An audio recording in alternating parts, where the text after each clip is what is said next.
اللہ کے محترم، دنیا کے حالات کچھ اس طرح سے ہے کہ جب انسان سوتا ہے دنیا کا نقشہ کچھ اور ہوتا ہے، جب سو کر اٹھتا ہے دنیا کا نقشہ کچھ اور بدل جاتا ہے۔ ہمیں دنیا سے لینا دینا نہیں ہے، ہمیں اپنے دین سے مطلب ہے، ہمیں اپنے مقامات مقدسہ سے مطلب ہے، ہمیں دنیا بھر میں پھیلے ہوئے محبان حیدر کرار، شیعہ فاطمہ سلام اللہ علیہ سے مطلب ہے۔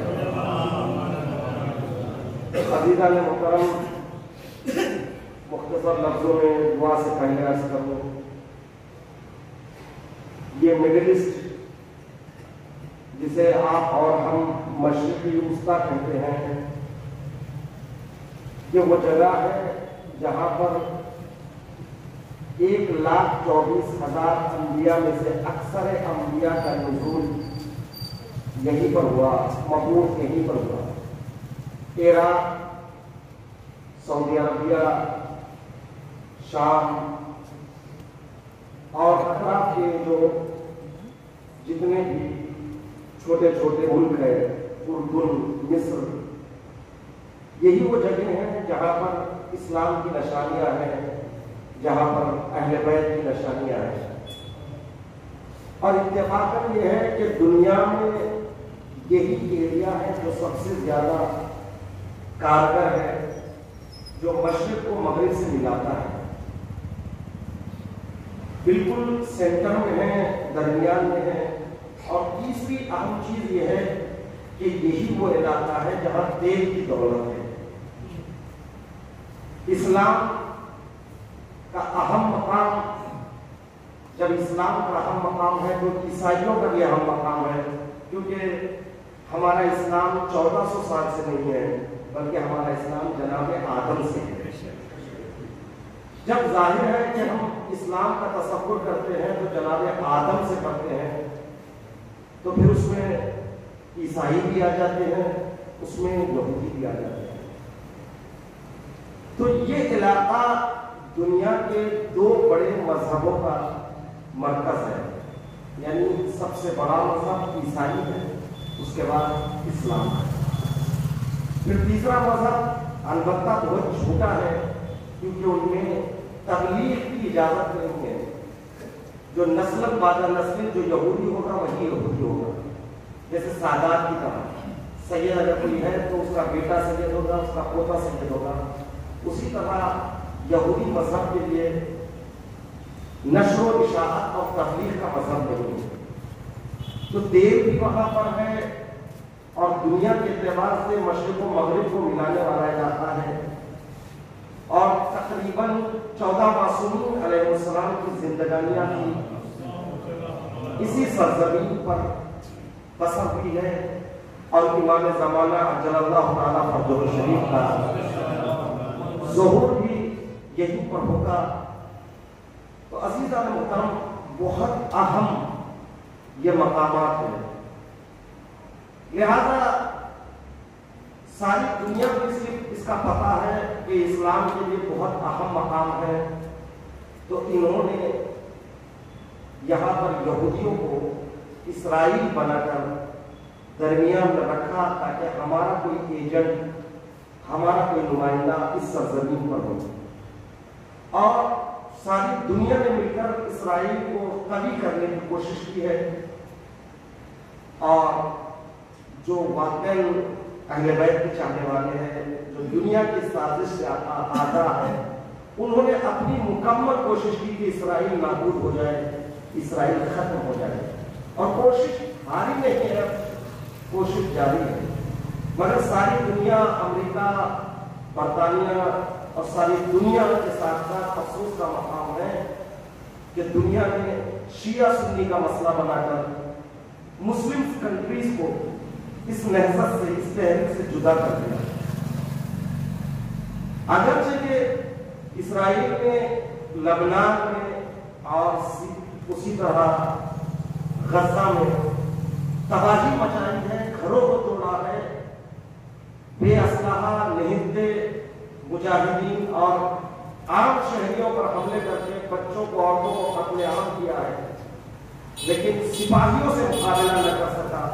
بلاخر صلحوں کی آواز لبنان سے نہیں اٹھی ہے، صلحوں کی آواز جو ہے وہ یہودیت سے اٹھی ہے، اسرائیل سے اٹھی ہے، اور اسرائیل کے اپنے اخبار یہ لکھ رہے ہیں کہ جنگ اسرائیل ہار چکا ہے۔ اگرچہ کہ ہم نے بڑے امتحانات کیے، ہم نے اپنی دولت لٹائی، جس میں سید حسن نصر اللہ جیسی شخصیت کو کھویا، اور یقیناً یہ شہیدوں کے خون رنگ لائے ہوئے، لیکن آپ ذرا نقشہ اٹھا کر دیکھیے کہ اگر ایران لبنان میں حزب اللہ کی اگر حکومت کرتا ہے تو زمینی راستے سے اگر حکومت کرے گا تو ایران اپنی حکومت عراق، کیونکہ ایران سے لگا ہوا بارڈر عراق کا ہے، عراق سے لگا ہوا بارڈر سوریہ کا ہے، شام کا ہے، شام سے لگا ہوا بارڈر لبنان کا ہے، اس راستے سے حکومت ہوتی ہے۔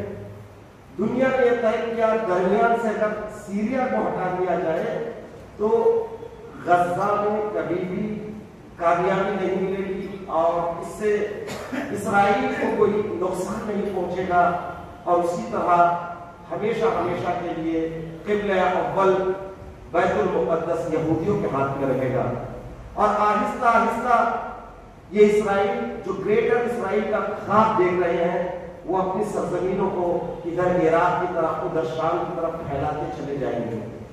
تو عزیزان محترم، اب تو حالات بظاہر ایسے ہیں کہ جس کے بارے میں ہم کہہ سکتے ہیں کہ پروردگار ہی اس خوف پر رحم کرے۔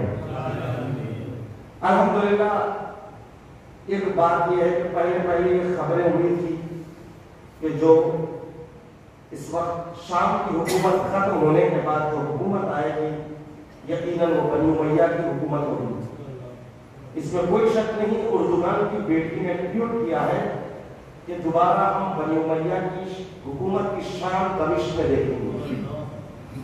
تو ایک لحاظ سے یہ کہا جا رہا ہے بنی امیہ کی حکومت پلٹ کر آئی ہے۔ ایران کے جو سوریہ کے جو 3 رنگ تھے اس میں ایک رنگ جو اوپر تھا وہ سرخ رنگ تھا، سرخ رنگ ہاشمیوں کی نشانی ہے، اور جو سفید رنگ ہے اس کو لوگ کہتے ہیں بنی امیہ کی نشانی ہے، اور کالا رنگ ہے یہ جو ہے بنی عباس کی نشانی ہے۔ اس طرح سے 3 رنگیں تھی جس میں بنی ہاشم کے رنگ کو بھی شامل کیا تھا۔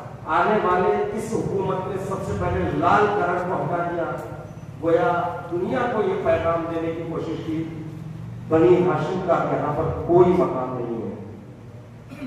لیکن عزیزان محترم، آپ نے دیکھا ہوگا چھوٹے چھوٹے ملکوں میں بھی کئی دن تک لڑائی ہوتی ہے، خود غزہ والوں نے بھی کئی دن تک لڑائی لڑی ہے، مگر بشار الاسد بھاگ گیا ہے، لڑائی نہ لڑ سکا۔ اس میں وجہ یہ ہے کہ بشار الاسد نے اپنے دور میں غلطیاں کی ہیں۔ بشار الاسد ایک الگی تھا، وہ شیعہ نہیں تھا، شیعہ نہیں تھا وہ، اور کوئی مذہبی انسان نہیں تھا، لیکن اس کو بچایا اس لیے جا رہا تھا، صرف اور صرف اس لیے بچایا جا رہا تھا کہ اس کی وجہ سے کم مقامات مقدسہ محفوظ رہیں گے۔ یہ اگر ہٹ جائے گا تو جو بھی طاقتیں آئے گی وہ مقامات مقدسہ کو نصف نابود کر دے گی، زیارتوں کو جانا بند ہو جائے گا۔ مگر ایران نے اور اسی طرح رشیا نے دوحہ قطر میں جو آنے والے حکومت کے نمائندوں سے جو بات ہوئی دوحہ قطر میں، اس کا خلاصہ یہ ہے کہ ہم جنگ نہیں کریں گے سوریہ میں، شرط یہ ہے کہ آپ اگر حکومت پر آئیں گے تو ہمارے ان چیزوں کو ماننا پڑے گا۔ پہلی چیز یہ ہے کہ مقامات مقدسہ کے تحفظ کی ذمہ داری تمہاری حکومت کی ہوگی۔ دوسری چیز یہ ہے کہ وہاں جو بھی شیعہ حیدر کرار ہے ان کا آپ قتل نہیں کریں گے، ان کو نقصان نہیں پہنچائیں گے۔ تیسری چیز یہ ہے جو عراق سے لبنان تک جو ایڈ جو حکومت جو پہنچتا ہے سیریا کے ذریعے سے، شام کے ذریعے، اس کو آپ بند نہیں کریں گے۔ آنے والی جو حکومت ہے جس کا ہسٹیس یا کہیں اس کا نام ہے حیات تحریر الاسلام تحریر الشام. یہ حیات تحریر الشام نے وعدہ کیا ہے کہ ہمیں حکومت حاصل کرنے سے مطلب ہے جب حکومت ہم حاصل کر لیں گے تو ہم آپ کے مقامات مقدسہ کو چھیڑیں گے نہیں. اور اسی طرح ہم کو حکومت حاصل کرنے سے مطلب ہے وہاں رہنے والے شیعوں کو اور اہل بیت کے چاہنے والوں سے کوئی مطلب نہیں ہے. اسی طرح ہم تیسری شرط کو قبول کر لیں گے. اور آج خوشخبری یہ ہے کہ آج دوپہر میں سیدہ زینب سلام اللہ علیہا کے روضے پر زائرین پہنچے ہیں اور وہاں مائک سے شیعہ اذان ہوئی ہے.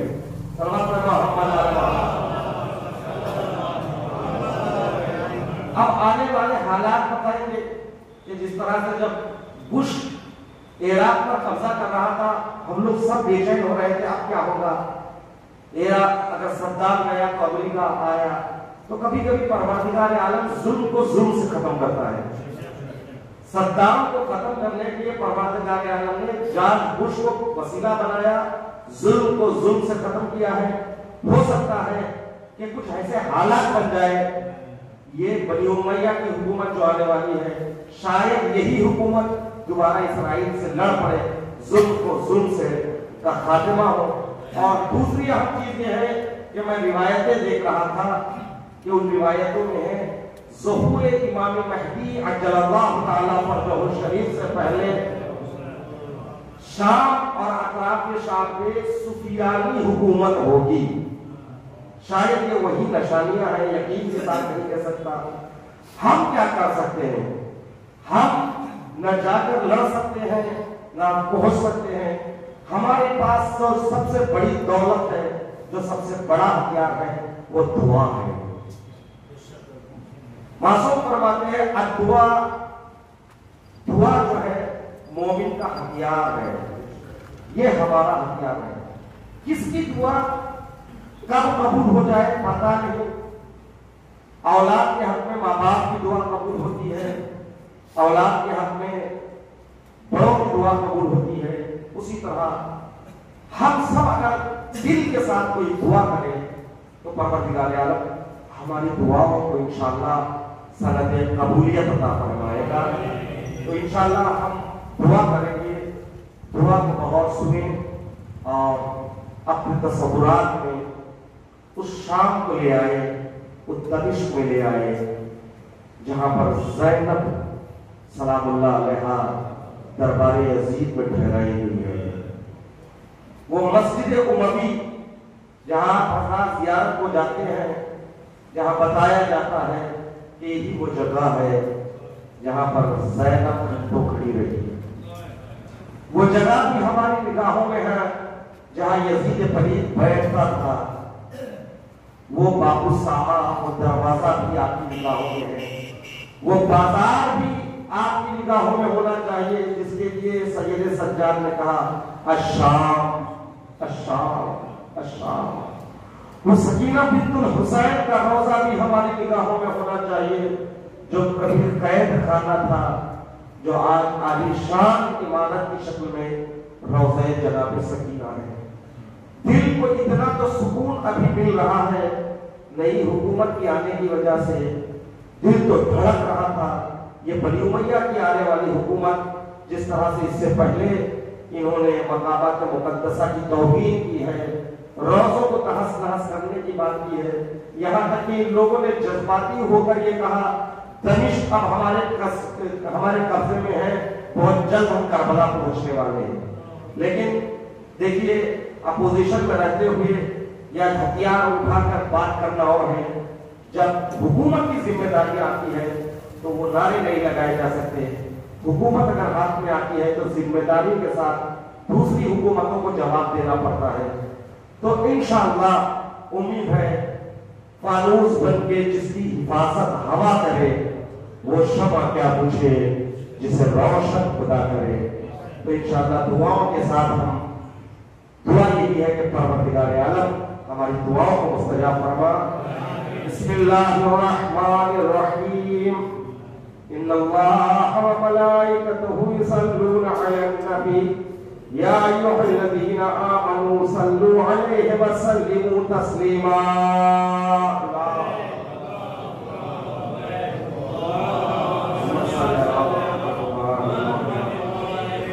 اس وقت جس شخصیت کو ہم شدت سے محسوس کر رہے ہیں، ان حالات میں جس شخصیت کو ہم بہت زیادہ جن کی کمی کو محسوس کر رہے ہیں، وہ آقا امام زمان عجل اللہ تعالیٰ فرجہ شریف ہے. پروردگارہ جلد سے جلد امام اعظم کے ظہور میں تعجیل فرما. سب مل کر دعائے سلامتی امام زمانہ پڑھیں. بسم اللہ الرحمن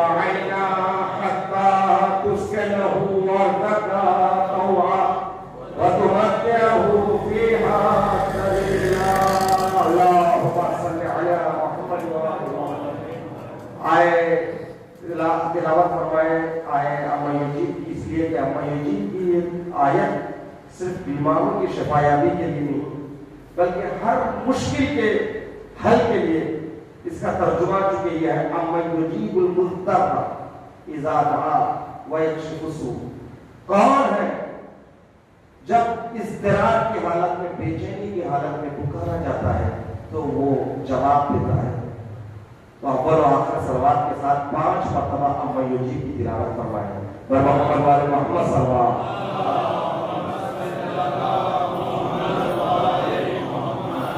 بسم اللہ الرحمن الرحیم. اما یجیب المضطر اذا دعاہ ویکشف السوء. اما یجیب المضطر اذا دعاہ ویکشف السوء. اما یجیب المضطر اذا دعاہ ویکشف السوء. اما یجیب المضطر اذا دعاہ ویکشف السوء. اما یجیب المضطر اذا دعاہ ویکشف السوء. اللہم صل علی محمد وآل محمد. صحیح سجادیہ کی 7 نمبر کی دعا امام سجاد علیہ السلام نے اس دعا کو مشکلات کے وقت پڑھنے کے لیے حکم دیا ہے. بسم اللہ الرحمن الرحیم. یا من تحل به عقد المکارہ ویا من یفتح به حد الشدائد ویا من یلتمس منه المخرج الى روح الفرج. دلت لقدرتك الثعاب وتسببت بلطفك الأخبار وجرى بقدرتك القضاء ومضت على إرادتك الأشياء فهي بمشيتك دون قولك مؤتمرة وبإرادتك دون نهيك منجزرة. أنت المدعو للمحمات وأنت المفزع في الملمات. لا يندفع منها إلا ما دفعت ولا ينكشف منها إلا ما كشفت. وقد نزل بي يا ربي ما قد تكأتني ثقله وعلم بي ما قد بعثني حمله وبقدرتك أوردته علي وبسلطانك وجهته إلي. فلا مصدر لما أوردت ولا صارف لما وجهت ولا فاتح لما أغلقت ولا مغلق لما فتحت ولا ميسر لما يسرت ولا ناصر لمن خذلت. وصل على محمد وآله افتح لي يا ربي باب الفرج بطولك واكسر عني سلطان الحمل بحولك وعلمني حسن النظر فيما شكوت وذقني حلاوة الصنع فيما سعدت وهب لي من لدنك رحمة وفرجا حنيا واجعل لي من عندك مخرجا وحيا ولا تشغلني بالاهتمام أن تأخذ فروضك واستماع لسنتك فقد ذقت لما نزل بي يا ربي ذرعا وامتلعت بحمل ما حدث علي هما وأنت القادر على ما كشف ما منئت به ودفع ما وقعت فيه فافعل بي ذلك وإن لم أستوجبه منك يا ذا العرش العظيم. دعا مانگے سواب کرتے ہوئے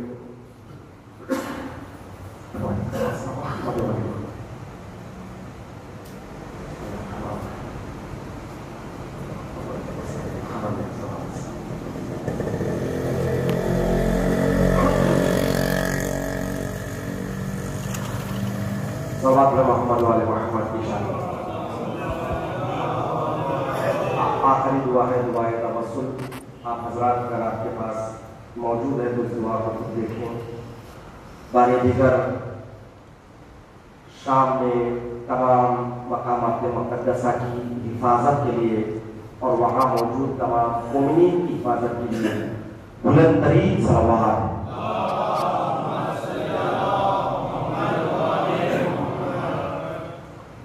بسم اللہ الرحمن الرحیم. اللہم انی اسألک واتوجہ الیک بنبیک نبی الرحمہ محمد صلی اللہ علیہ وآلہ یا ابا القاسم یا رسول اللہ یا امام الرحمہ وسیدنا ومولانا انا توجہنا واستشفعنا وتوسلنا بك إلى الله وقدمناك بين يدي حاجاتنا سبيلا يا مجينا إلا الله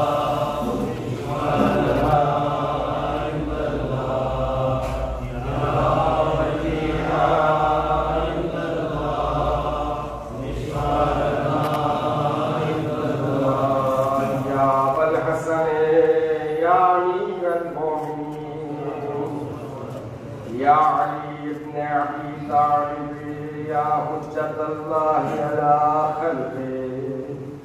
مولا آپ کی بیٹی زینب کبریٰ جس نے وقت شہادت جب آپ نے مصائب کو بیان کیا تو زینب نے آپ سے کہا تھا بابا میں ہر منزل پہ صبر کروں گی مگر بابا جب میں آپ کو پکاروں گی تو جلد چلے آنا.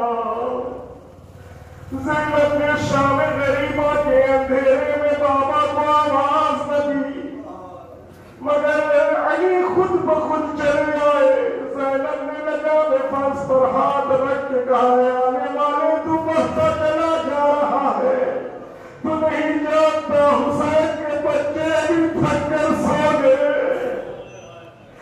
میں جانتا نہیں کہ میں علی کی بیٹی زینب ہوں.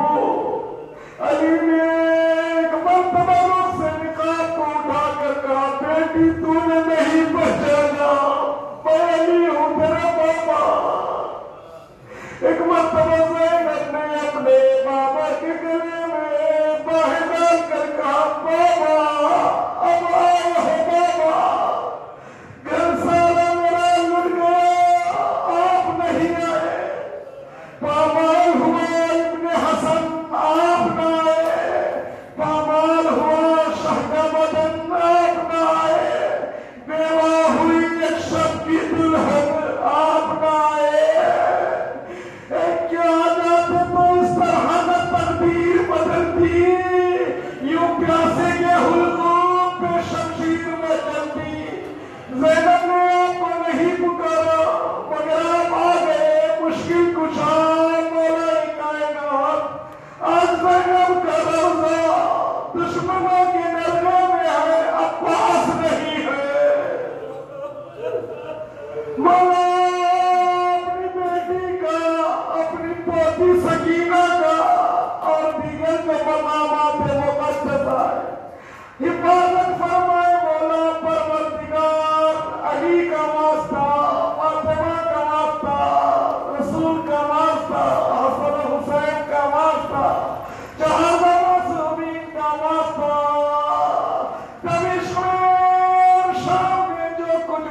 وقدمناك بين يدي حاجاتنا يا وجيه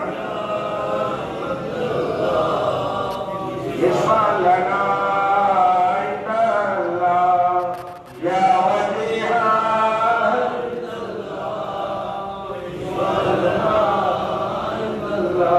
يا فاطمة الزهراء يا بنت محمد يا قرة عين الرسول يا سيدتنا ومولاتنا إنا توجهنا واستشفعنا. اے بی بی فاطمہ، یہ مہینہ آپ کا مہینہ ہے جس میں آپ کی شہادت بھی ہے اور ولایت بھی ہے. مدینے سے لے کر مدینے تک اپنی بیٹی کی آپ ساتھ رہی. وہ بیٹی جو ثانیہ زہرا ہے، وہ پوتی، وہ سکینہ جسے دیکھ کر حسین فرماتے تھے جب بھی مجھے ماں کی یاد آتی تھی تو میں سکینہ کا چہرہ دیکھ لیتا تھا. آج وہ روزہ دشمنوں کے درمیان گئے. زہرا، ہم جانتے ہیں کہ آپ کی قبر بھی بے سر و سامان ہے. پروردگارا جلد سے جلد قبر فاطمہ پر جدید تعمیر کو ہمیں دیکھنا نصیب فرما. یا قرۃ عین الرسول یا سیدتنا ومولاتنا انا توجہنا واستشفعنا وتوسلنا بك الى الله وقدمناك بين يدي حاجاتنا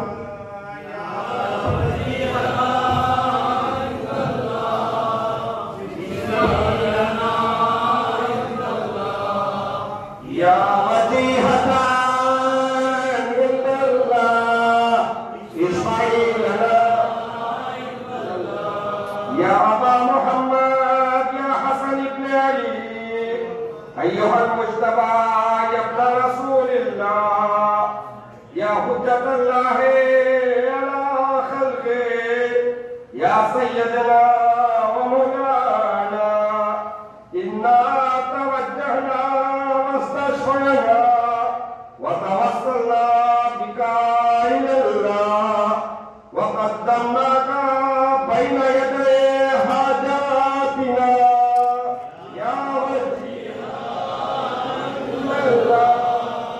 اشفع لنا يا وجيه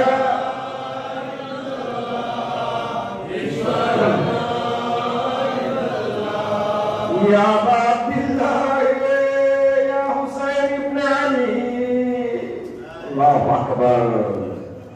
حسین کے لیے وہ عجب امتحان کا وقت تھا جب کربلا میں سب شہید ہو گئے.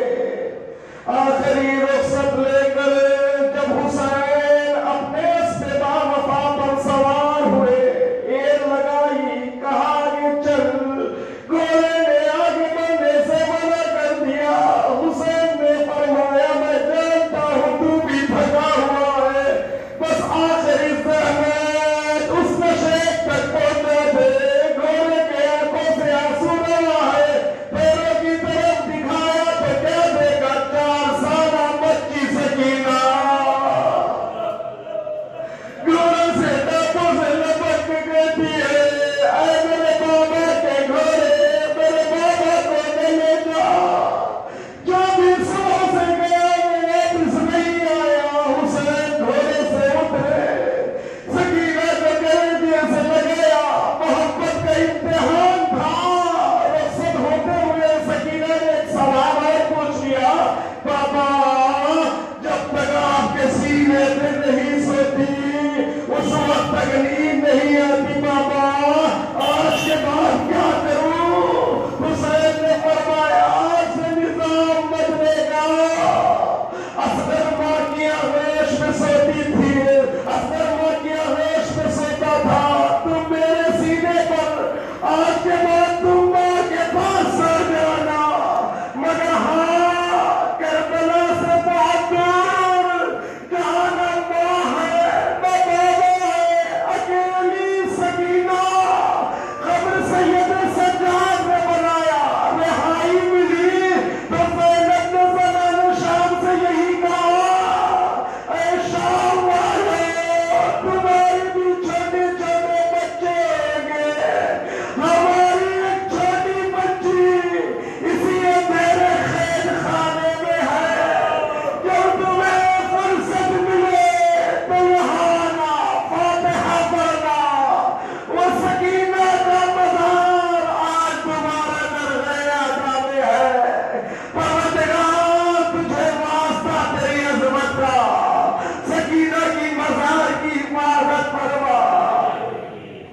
یا ابا عبداللہ یا حسین ابن علی ایھا الشہید یا ابن رسول اللہ یا حجت اللہ علی خلقہ یا سیدنا و مولانا انا توجہنا واستشفعنا وتوسلنا بک الی اللہ وقدمناک بین یدی حاجاتنا یا وزیر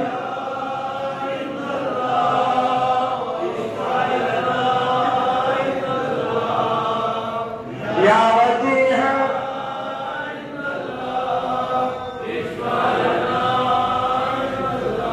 یا ابا الحسن یا علی ابن الحسین اللہ اکبر.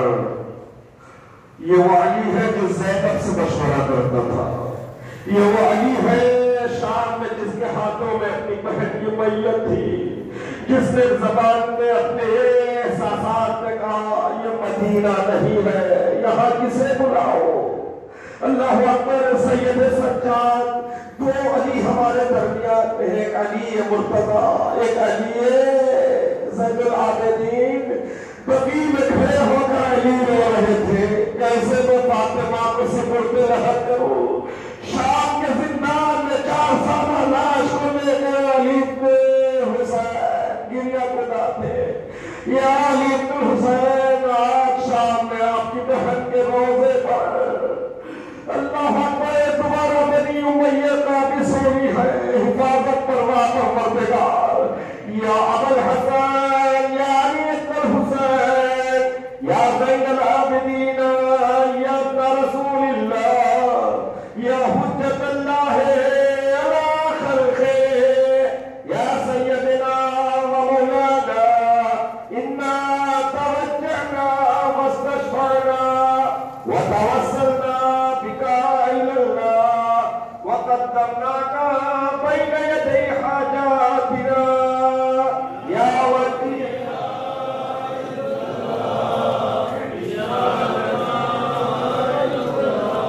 یا وجیہ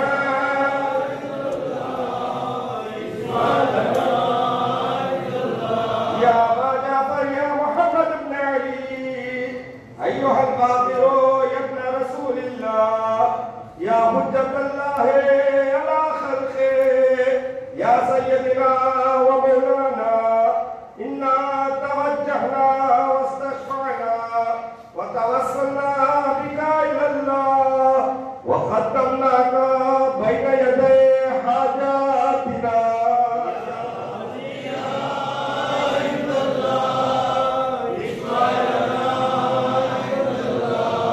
یا وجیہ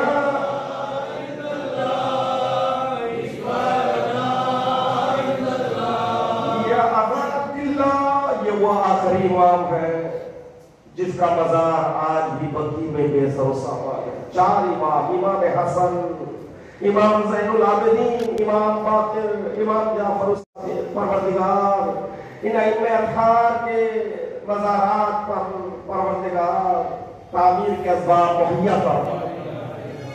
یا ابا عبداللہ یا جعفر ابن محمد ایھا الصادق یا ابن رسول اللہ یا حجت اللہ علی خلقہ یا سیدنا و مولانا انا توجہنا واستشفعنا وتوسلنا بک الی اللہ وقدمناک بین یدی حاجاتنا یا وجیہ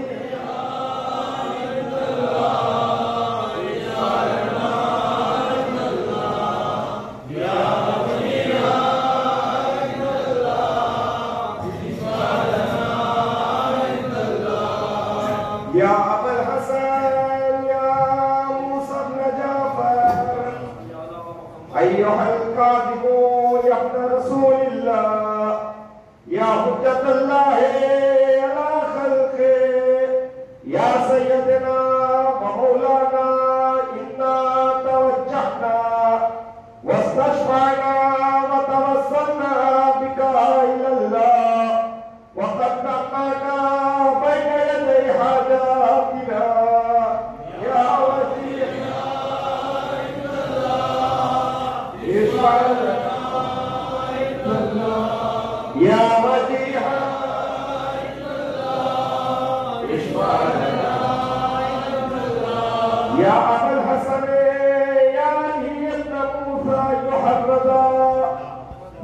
رسول اللہ یا حجت اللہ علی خلقہ یا سیدنا و مولانا انا توجہنا واستشفعنا وتوسلنا بک الی اللہ وقدمناک بین یدی حاجاتنا یا وجیہا اشفع لنا یا وجیہا عند اللہ اشفع لنا یا ابا جعفر یا محمد ابن عیس ایہا التقی الجواد یا ابن رسول اللہ یا حجت اللہ علی خلقہ یا سیدنا و مولانا انا توجہنا واستشفعنا وتوسلنا بك إلى الله وقدمناك بين يدي حاجاتنا يا وجيها عند الله اشفع لنا عند الله يا وجيها عند الله اشفع لنا عند الله يا أبا الحسن يا علي بن محمد أيها الحادي النبي يا ابن رسول الله يا حجة الله على خلقه يا سيدنا ومولانا إنا توجهنا واستشفعنا وتوسلنا بك إلى الله وقدمناك بين يدي حاجاتنا يا وجيها اشفع لنا يا وجيها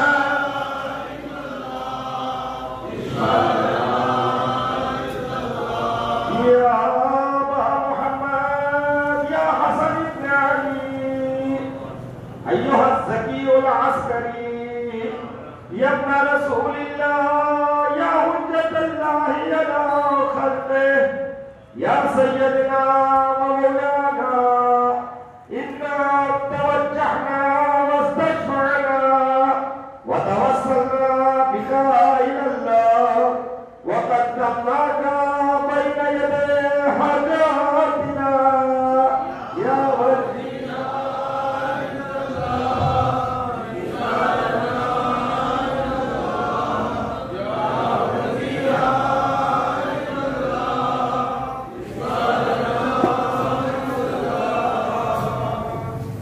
يا وجيها عند الله اشفع لنا عند الله امام زمانہ کے وسیلے سے پروردگار عالم کی بارگاہ میں دعا ہے آخری فکرہ ہے پروردگار امام عصر کے ظہور میں تعجیل فرما ہمارے تمام مشکلات کا واحد حل ظہور امام زمانہ صلی اللہ علیہ وسلم لہذا سب مل کر دل و جان سے فکرہ پڑے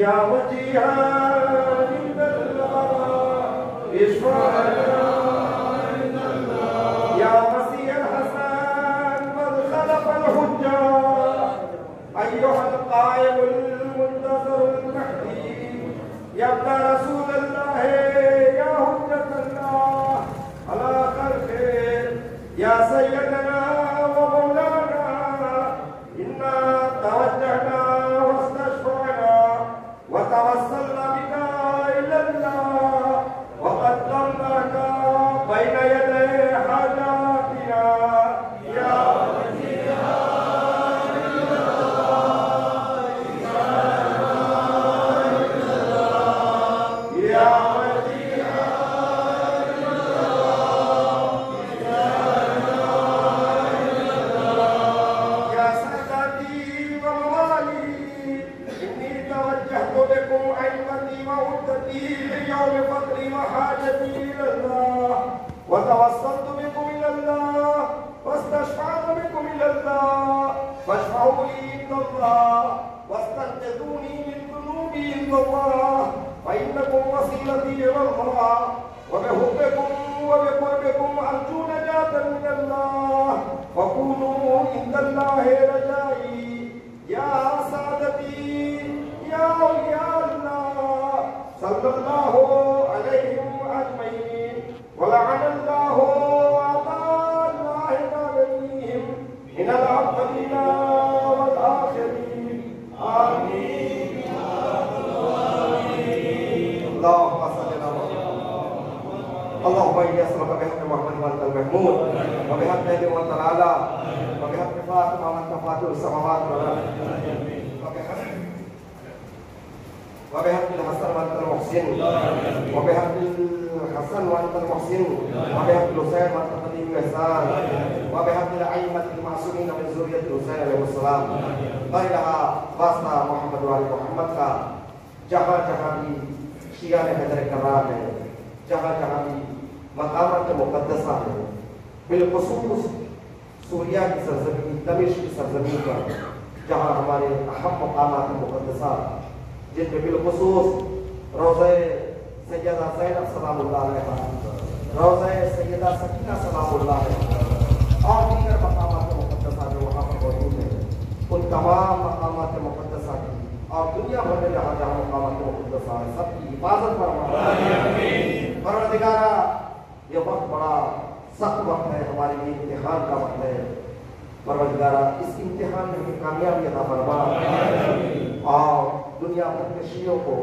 بالخصوص آج سوریہ میں جو شیعہ ہیں وہی بار حیدر کرار ہے پروردگار ان کی حفاظت فرما ان کو صبر عطا فرما جو اس راہ میں جنہوں نے شہادتیں دی ہیں شہید ہوئے ہیں پروردگار ان تمام شہدائے مدافعین حرم کو ان کے درجات کو بلند فرما ان مجاہدین اسلام کے خانوادوں کو صبر جمیل عطا فرما ان کی ہمتوں کو ہمیشہ بلند رہے پروردگارہ واسطہ محمد والے محمد کا ہم سب کو بار بار معرفت کے ساتھ مقامات مقدسہ کی زیارتیں کرنا نصیب فرما پروردگارہ سیریا کی زیارتوں میں کوئی مشکل نہ پڑے اسی طرح جس طرح ہم پہلے بھی زیارتیں کرتے تھے اس سے آسان انداز میں آئندہ بھی شام کی زیارتیں کرتے رہنے کے توفیق عطا فرما پروردگارہ واسطہ محمد والے محمد کا واسطہ اہل بیت طیبین الطاہرین کا ہم قرآن اہل بیت پر چلتے رہنے کی توفیق عطا فرما مکتب و مذہب اہل بیت کو سمجھ کر اس پر عمل کرنے کی توفیق عطا فرما علوم اہل بیت کو حاصل کرنے کی توفیق عطا فرما علوم اہل بیت سے اور ولایت ائمہ معصومین سے ہمیشہ ہمارے دلوں کو روشن کر پروردگارہ ہمارے گھروں میں ہماری زندگانیوں میں برکتوں کا نزول فرما پروردگارہ رزق میں وسعت عطا فرما پروردگارہ یہ زندگی ہمیشہ نیک کام کرتے ہوئے عطائے حسین بن علی اور ولایت ائمہ کے میں سرشار زندگی ہم کو عطا فرما پروردگارہ ظالموں کو نصف نابود فرما اور جو اس وقت ظلم کر رہے ہیں اور جو ظلم کا ساتھ جو حکومتیں دے رہی ہے ان تمام ظالموں کو اس لیے کہ زیارت عاشوراء اور زیارت وارثہ کا جملہ ہے لعن اللہ من قتلت کا ولعن اللہ من ظلمت کا ولعن اللہ من سمعت بذلک فراضیت پہ اگر کوئی ظلم کو سن کر خاموش ہو جائے اور راضی ہو جائے وہ بھی قاتلین میں بھی ہے پروردگار ان تینوں زمرے کے قاتل ظالموں کو نصف نابود فرما پروردگار شیعہ اہل بیت کے آپس میں اتحاد عطا فرما ہم سب کو مل جل کر اس راستے میں آگے بڑھنے کی توفیق عطا فرما ہمارے قوم کے جوانوں کو پروردگار عالم علی اکبر کا حوصلہ عطا فرما پروردگار جو بیمار ہے بالخصوص شہید شاہ صاحب کا جو سرجری ہے اس وقت پروردگارہ شفاء کاملہ اور عاجلہ عطا فرما اس آپریشن میں کامیابی عطا فرما اور جو یہاں پر تشریف فرما ہے جو دعا کرنے کے لیے آئے ہیں مالی یہ دعا کرنے کے لیے آئے ہیں جب اس کے روزوں کی حفاظت کی دعا کرنے کے لیے آئے ہیں پروردگارہ ہم نے جو بیمار ان کو شفا عطا فرما پروردگارہ ہمارے رشتہ داروں کے متعلقین سے جو بیمار ان کو شفا عطا فرما پروردگارہ ہمارے وطن نگرم کو ہمیشہ عشق اہل بیت میں اسی طرح اس کو آباد رکھ اس سرزمین کو ہر بلا سے محفوظ فرما اس سرزمین کو فتنوں سے محفوظ فرما امام کے ظہور میں تعظیم فرما ہم کو ان کے ناصروں میں شمار فرما السلام